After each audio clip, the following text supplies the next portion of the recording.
Hello there, RC. I'm currently in Prince George, British Columbia, at Hand Grenades place, and we're going to do a quick run over on a playtest for the, obviously, as you can see by the logo mark here, and the compass mark up there, prototype map. So a lot of things are not set in stone. We have it currently set up as per the scenario sheets. I'll just go through a quick run through of what we have for units. We've got here, let's go with the Austrians here in this green. We've got infantry. They do have mountain infantry, militia, cavalry, artillery as well. And other than that, there's also a technology for tanks and stormtroopers. There's a pile of technology. We're trying to figure out how to incorporate that. Or whether it's just going to be too many things here for a playtest. We also have pre-dreadnoughts.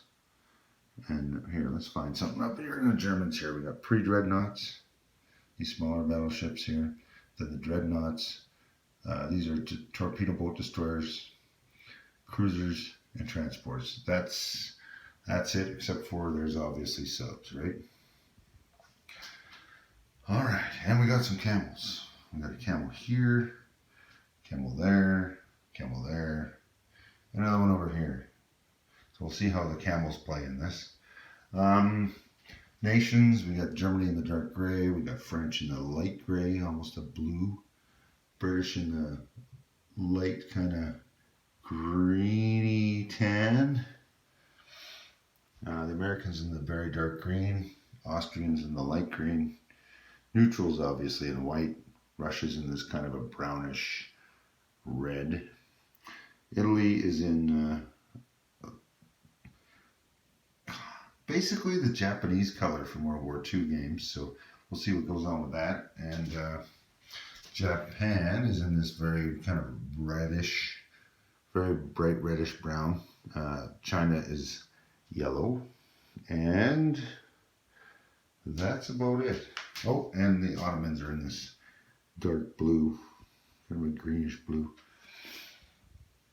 Anyhow, for the most part, the map is the same as the 1936 game. I apologize for the shakiness. I do not have my tripod with me today. I forgot that, so we're going to be doing a little bit of bouncy. My apologies in advance. All right, so basically, North America, unchanged. Sea zones, from what I can see, unchanged. There's a little bit of variety in here. I'm just going to move in here. This was all labeled as Latin America last time. You have British Honduras, Guatemala, El Salvador, Honduras, Nicaragua, Costa Rica. Those are all additional places here. We've got Cuba, Jamaica, Haiti, Dominican, Puerto Rico, Danish West Indies, Lesser Antilles, Trinidad. These are all able to be influenced as well, I believe. There's a lot of influence possible for pretty much everything. South America looks more or less the same. Some of the names are a little bit different because, you know, a couple of decades in between. Africa, there's a few minor changes here. This is an additional state that didn't exist in the last map. These are split up now instead of being one solid one. Yeah, there's a few changes because obviously, you know, political situation changed with the end of World War I. Like some German colonies down here, and the Portuguese. Like the Portuguese stayed, but these German ones got assimilated into the French and British for the 36 game. The Middle East is much more divided. We'll see what goes on with that. And on the map here also we have these manpower things, and that's where you can recruit a man basically per turn. And anything that's not in your home country is a colonial, so it costs an extra $1, right? So we'll see how that works. Like the, you know, manpower can recruit two infantry class. This one can produce one. There's a few places like Berlin where you can recruit 3, 2 in Marseille there. So that'll affect things a little bit. Oh, they can recruit 4 in West Germany, right? So we'll see how that goes. Some of the units have changed a lot. Aircraft isn't really a factor in here, although we do start with 1 airship here, and we do start with a fighter there. Those are the only ones that start on the map. So we'll see what's going on with that. There's a few changes, like this Punapi was not on the last set on the 36 map, and the Carolines has moved from up here down to here.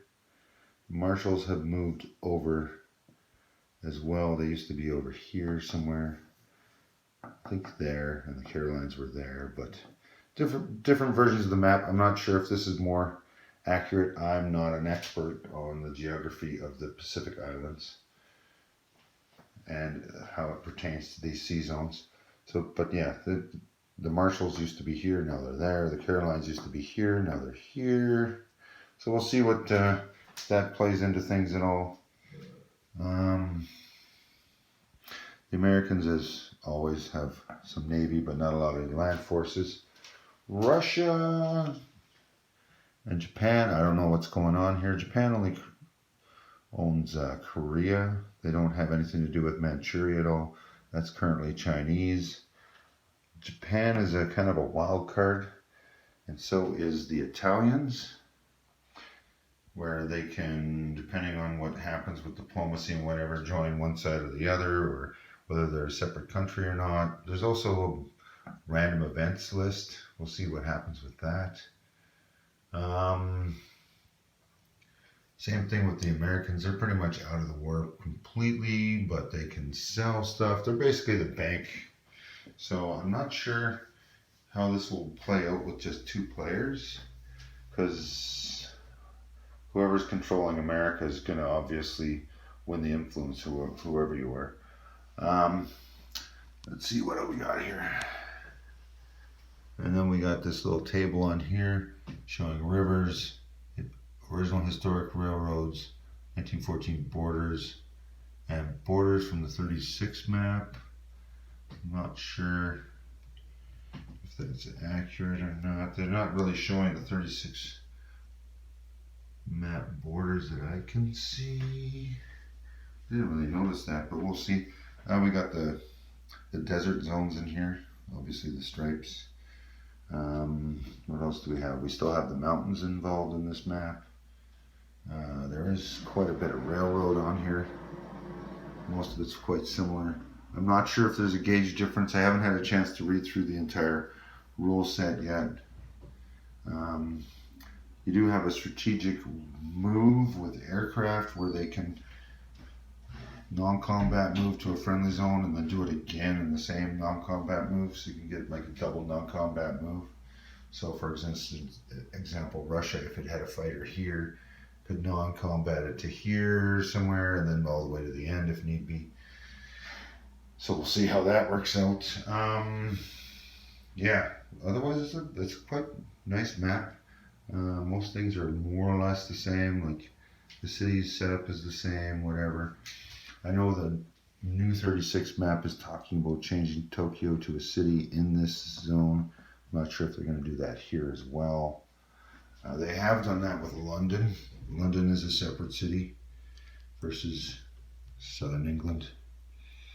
So that may be the case. And they do have something with these ports here where you can basically strategic rail move across from London.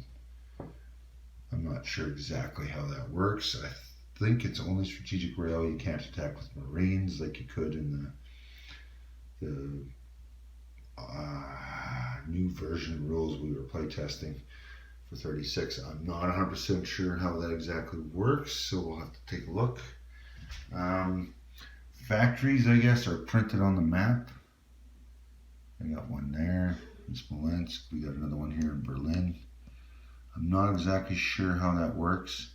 And I know we have these numbers here, these geared numbers. I'm not sure what that signifies yet. We're going to have to take a look at this. But Convoy zones have more or less stayed the same, the lines. Obviously, this one was only 5 or 6 for the British, but now they've got 3 for the Americans, 4 for the British, and 1 for the French. And they've added in these convoy zones here, where you move from Marseille down to the main Mediterranean line. And one for there, another one over here. A few little add-ins, a new little convoy zone in here. A new one up here. Here. This one's the same. Actually, no, it's kind of different. Yeah, they're more or less the same though. So we'll see. Convoys are going to be a little different. Trucks that swim. Oh, swimming trucks. I think that's going to be our armored cars, right? Yeah. We didn't have any painted up yet. But that works. And yeah, on a side note, I'm really liking this washed look you get on the transports or all the units. I like it. I haven't done it with mine. I kept mine all a nice clear glossy look. But we'll see. Anyway, that's the intro for the map. The build chart's printed on the map. 6 stages. 1 or 6, 5, 4, 3, 2, and then place. There's a bit of a blow up here of Europe, but I'm not sure if it's enough of a change. Do you find this blow up to be large enough? It kind of looks not that large. That will be changed. We talked about that. Alright, yeah, because it just doesn't seem to be too much bigger than there. Anyway, that's it for an intro. Let's see what happens. Hey, Rain Carcass here again. I'm still in Prince George. I'm still playing with General Hand Grenade. We are currently on turn, what is that, July 1915. We're about to start our 4th turn. It's been a bit of a go here. We kind of adjusted the original 6 turn build chart. We were having issues with trying to figure out what went where, so we just went back to the 4-stage build chart from 36. Just going over a few things. We've had random events each turn. So a Sir went to British the first turn, second turn. War credits to all from the US. Means they can the Central Powers can get war credits, although the US don't make enough money yet. And then Hejaz went to the Ottomans, and then this last turn, uprising in Egypt and Libya. It's kind of an odd thing. Not too well detailed, but you know, it's a tester, so we assume it's these guys.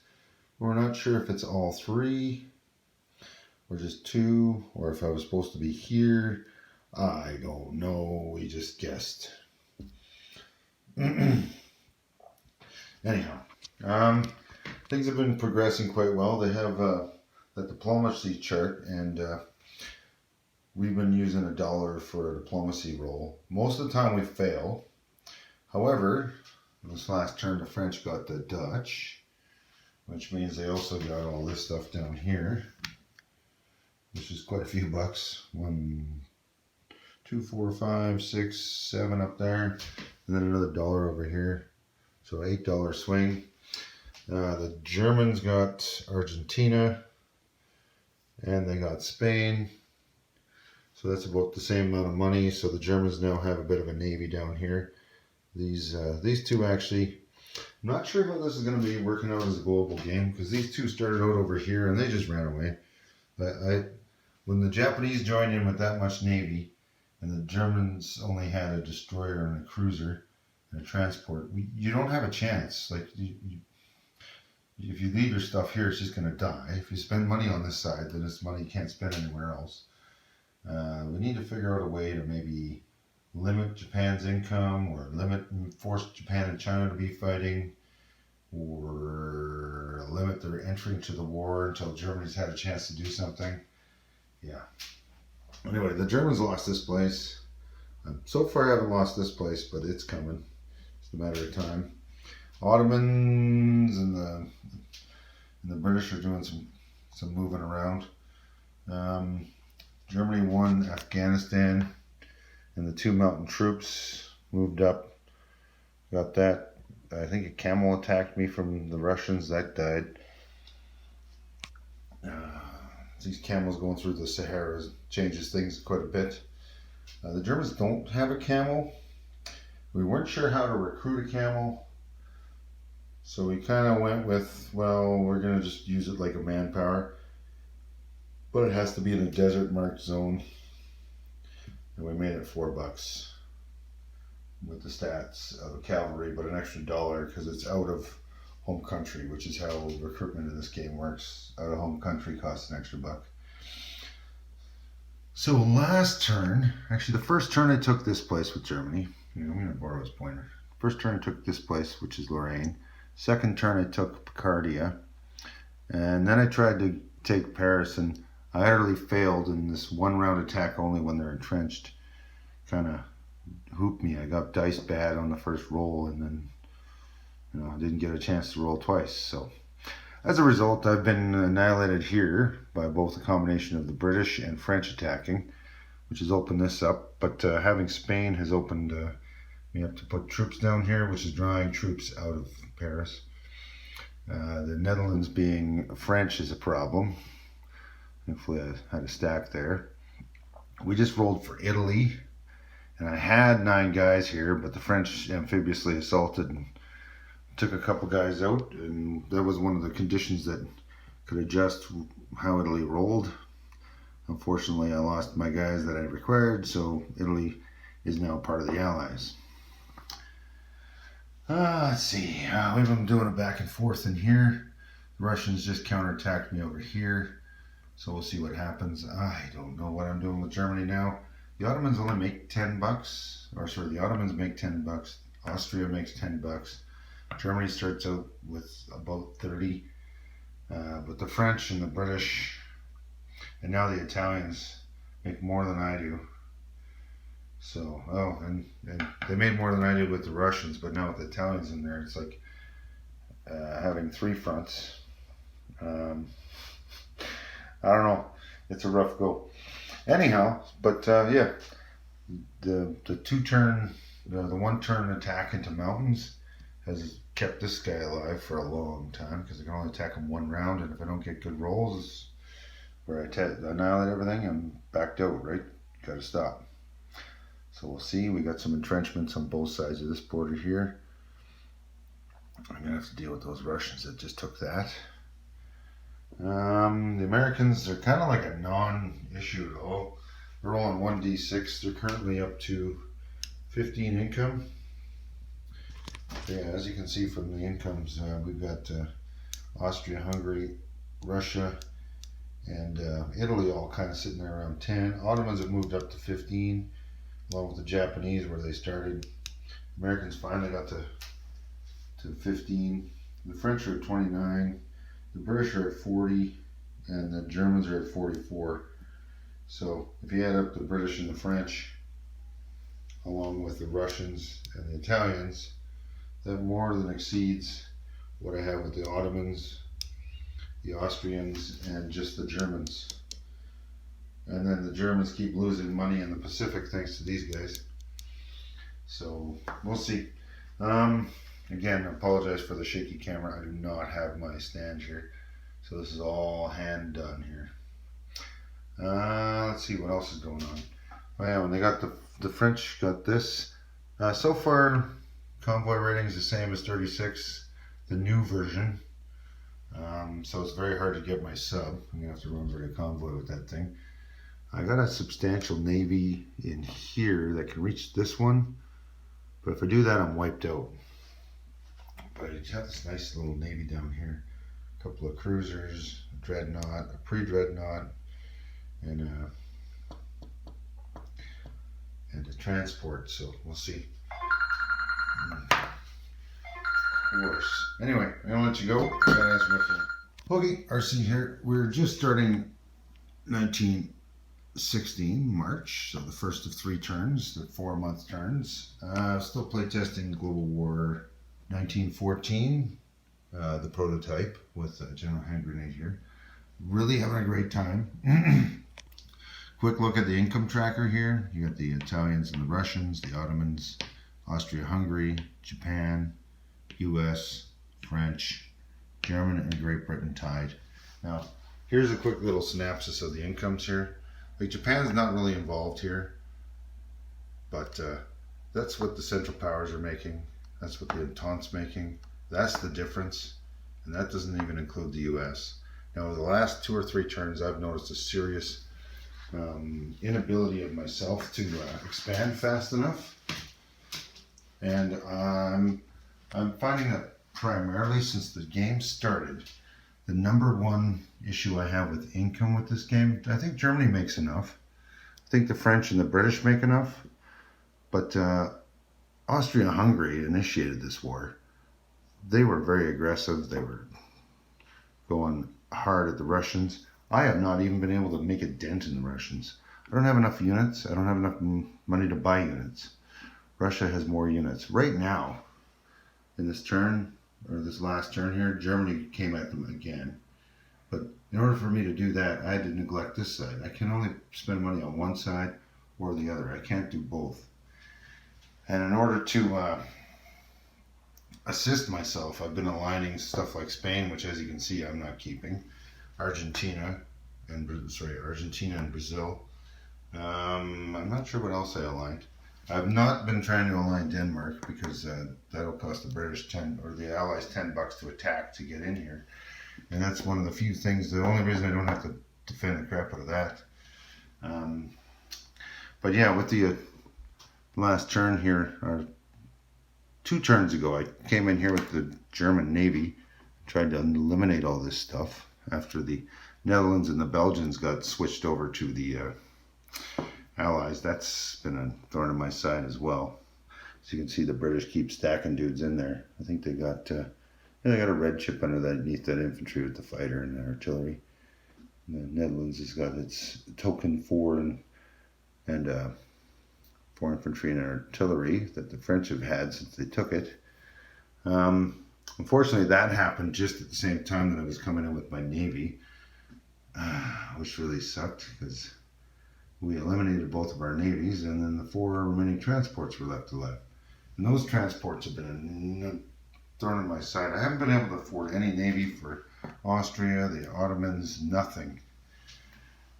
So that's been a nightmare. I actually was taking these guys just so that I could get the navy and they wouldn't get the navy, and for the income. Same thing with Spain. It's the only reason I've been taking them. If given a choice, if I didn't have to, and if there was a way for me to move forward a little faster, but there's so many little territories in Russia. It's exactly the same layout as the 36 map at this moment. There's way too many countries, right? Like, we got the 3 Baltic states. This would be Poland in the 36 map, right? East Poland, Donetsk, or I can't remember what they call that. Lubelski, right? Warsaw, West Poland, Donetsk down here, right? It's similar. I mean, some of the land zones are different, but it's more or less similar. But yeah, the main thing I'm finding is I just can't keep up, right? I'm buying infantry and artillery and whatnot, and when Germany buys that, Britain matches my buy. And then a couple turns later, France matches my buy. And Austria is only making, $13, $14 now? This is barely ticking through. The French just got this, so that gave them an extra buck, 4 extra infantry. That's a problem. The Austrians got Greece, but yeah, I'm so outgunned in the Navy that I'm just hopeless. So my only concern with this game is monetary, and that's not even including all these little things here. This has just been an arms race for loose neutrals. The biggest thing is Austria doesn't make enough money to do anything. They start out at $10. The Ottomans start out at $10. I've managed to push them both up a couple of bucks, but that's been very difficult when I'm dealing with the British having a large standing army here that's just getting transported in, having the, you know, basically the British are down here dealing with these guys, and the French are dealing with that. And the French have me stalemated on that side. The British are over here, and I make way more than the Russians is Germany, but Germany can't fight both fronts, and the Ottomans don't make enough money to even fight on one of the two fronts. So Russia just keeps matching my Ottoman build. Every time I put 2 guys there, they put 3. It's nuts, right? Down here, they keep matching me. Over here, they keep matching me. I just can't seem to get across.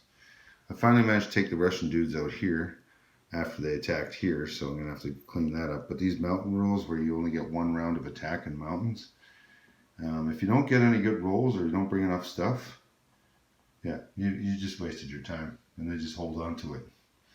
So it really bogs down the game over here, which I'm fine with, right? World War I should be a bit of a bogged in trenchy mess. Like this stack here just repelled a large invasion here, and because they're entrenched, they rolled +2, right? And it was only 1 round, so I actually killed more units than he killed none. So, and then he wasn't allowed to attack me again because 1, it's mountains, and 2, I'm entrenched. So, you know, I don't mind the mountains, the entrenched stuff. It's just the economies, right? They're a little bit too tight. Like Britain, France, and Germany are okay. The U.S. is not totally not involved in this at all. They've been rolling like a D6 a turn, and we're now halfway through the game, and they're at 29. And that's because we rolled a random event at the start of this turn. I gave them +8 income from 21 to 29, and 4 free infantry that they get to place next turn. So the random events are kind of cool, but they're kind of each turn it's one-sided. In the last 2 or 3 turns, it's been weird. Like, they're cool, but like the first 3 or 4 turns, it was all like, you know, this guy aligns to this side and that guy aligns to that side, kind of stuff, right? Which we're like nothing's down here. That didn't matter. Like in the grand scheme of things, Africa doesn't matter. I mean, we've still got German units down here and whatnot. It's just I haven't been able to spend any money down here with Germany because I can't afford to keep myself alive hardly. Let's see what else is going on. Yeah, my initial strategy, for example, with Germany was trying to get France down, and I got in here and I was okay turn 1, turn 2, but come turn 3 when the British started just dumping stuff in here, I just couldn't take them. That was the end of that. Sorry about the shakiness. Like I said, I forgot my camera stand. Let's see what else is going on. Japan is running like a rampant monster. They got piles of dudes and stuff like this. As the Central Powers, I've had nothing to do with this side of the map. Absolutely nothing. There needs to be something like the Allies had the option of taking this or that, and when they chose Japan, there's no option for the Central Powers to have anything to do with that. So, and I can't afford to just throw money away, throwing dudes down here to what?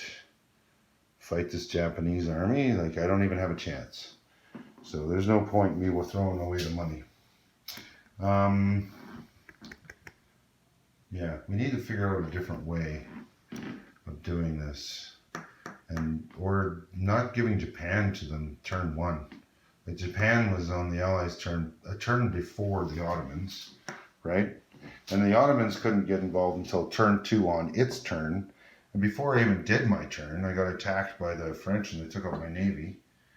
So I was basically done, a non-entity, before I even declared war. I mean, I've taken this. I'm kind of farting around. I'm slowing the British down, but all I'm doing is slowing the British down and the Russians down from spending all their time in Europe. A little bit. It's kind of the point of the game, I guess. But yeah, they only make $10, and my navy got annihilated at the start of the game. So yeah, what do you do, right? It actually got preemptively attacked before I was even involved in the war. So yeah, kind of hard to do anything with that. Same deal with the Austrians. I had a tiny navy that was totally outclassed by the Allies, the French and the British in the Med, and annihilated instantly. First turn, done. So navy-wise, I've had no navy, except for what I've done with the Germans over there, and my attempted suicide to kill the transports that totally failed. And I would have to spend a whole turn's worth of income on navy, which means that I will lose Germany. I can't afford to do that. I have to every turn spend my entire income on German defenses, and now the French had come in and attacked me one impulse, and they took out 5 infantry with first strikes from their artillery. And the shitty thing is that I was entrenched, so these infantry would have rolled at 6, but because they got first striked, they all got eliminated. So artillery is king in this war.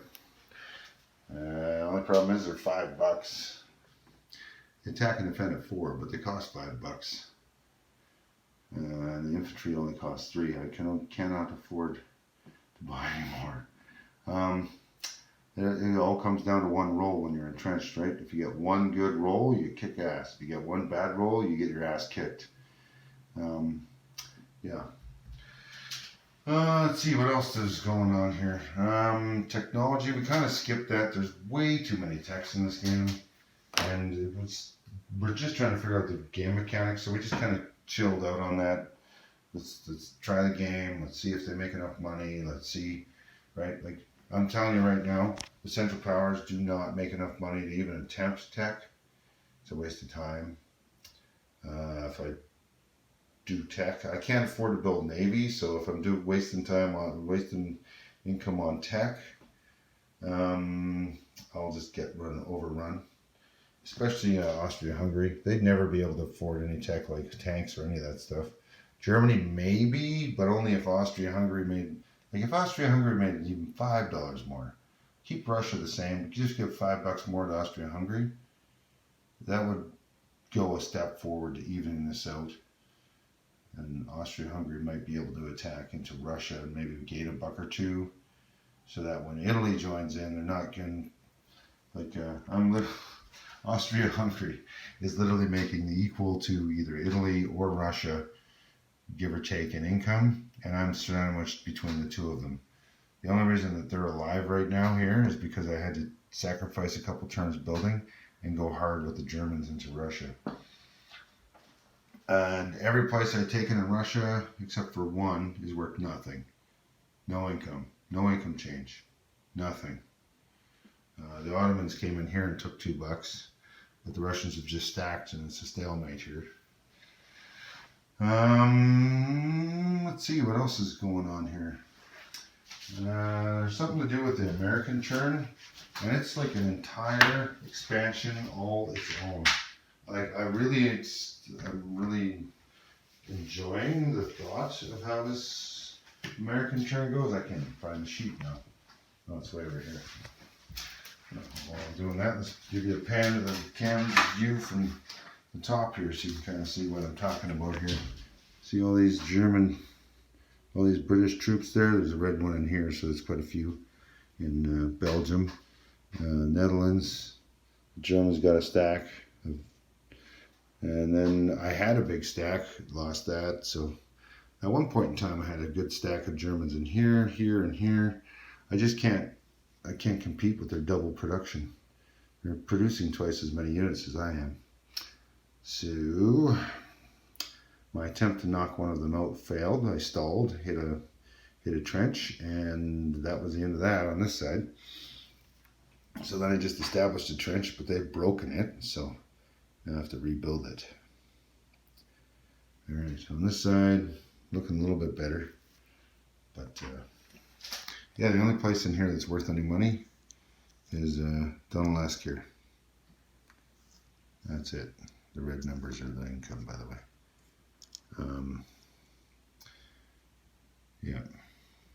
Hopefully Austria can get in there. I had this one with Austria last time, but he's broken the siege on that city. This one's worth money. This one's worth money. And I think the city's worth $1. I could be wrong. No, the city's worth nothing. So when I take that city, it won't even matter. So all of Poland is worth a whole $1 in swing. So I really have to go into Western Ukraine and Belarus in order to start affecting the Russian income. And this stuff down here is worth nothing. So I think there's too many territories in here, like all the red, green, and orange borders or territories. The railroads are the dotted orange in there, right? As you can see, right, the Baltic states, right? Lithuania, Latvia, Estonia. This is Petrograd or Leningrad in the next variation of the game. This is more or less the same, but yeah, the USA entry system is a little bit interesting. You got arms sales, diplomacy, Japan, but that's a problem because the Allies selected Japan. And I don't know how I'm supposed to get Japan Central Power Control. It doesn't seem to be a possibility for me if the Allies pick Japan. There's no way for the Central Powers to select China. So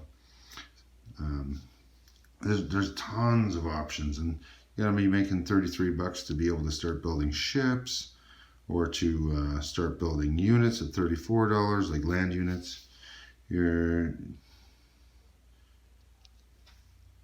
can, at 42, you're allowed to declare yourself a member of the Allies, or Entente.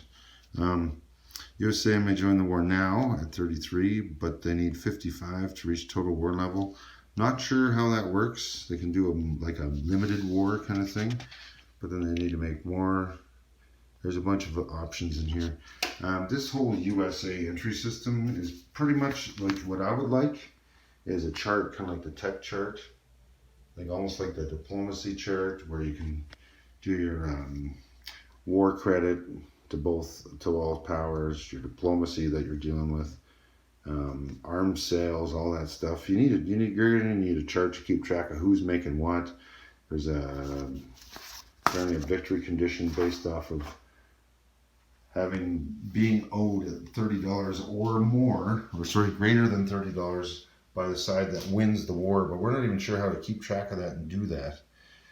I mean, if it was possible, I'd be blowing in money like crazy as the Germans and the Austrians and the Ottomans right now, but we haven't figured out how to do that, and that's a little bit of an overcomplication for day 2. We're going to leave that alone. We did do a little thing, that there's so many texts that we're looking it up. In 1916, the British did develop tanks, so this turn, for the 3 turns of 1916, tanks are available for the British. I believe we said November 16, or it could be March 17 for everybody else to be able to start building and buying tanks. Tank attacks at 5, defends at 2, and then we were having some discussion, but the more I think about it, these units should pair 1-to-1, just like the infantry and artillery do already. Like, you should pair 1 tank or 1 stormtrooper, or stormtrooping, or whatever the heck they call it, but it's basically stormtrooper in English, to 1 unit to do an additional round against the trench, right? 1-to-1 seems fair. We've been doing, it says the fighter +2 observation, but it wasn't clear on how many units. We've been doing 2. I think that's overpowered. I think you should only have a fighter giving observation to 1 unit at +2, or 2 units at +1. It's a little bit too much. I'm finding every time those fighters are coming in with me on artillery, I'm getting first strike even more than normal, and I just can't compete.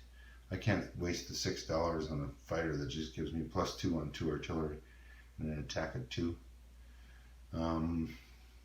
Yeah. Anyhow, so those are my basic thoughts on the game. More or less, I'm loving it. This is the one thing I've been hoping that they put out for a while, a couple years, and I'm happy that there's a chance to see it and work on it and hopefully speed it along. or assist with speeding it along.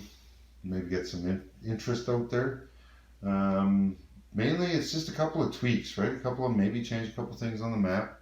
If you guys see anything that makes sense, like that blow up box there, I'm not sure if that's sticking around. There's a blow up box with the build chart, but it's 6 stages.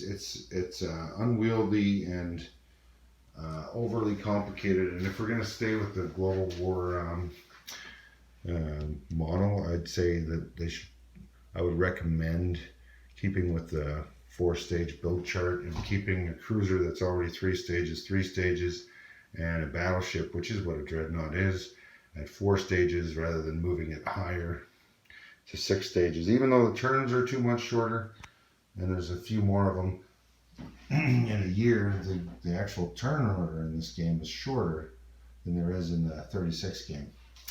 All right, what else do I got to say? No battle board yet. We've just been using this one, ignoring what's printed on here from the 36 game and just placing our units where they belong. So that works. Other than that, I'm going to leave it there, and hopefully we get to play another round here or something and see what happens. But as I was saying, economy, not enough.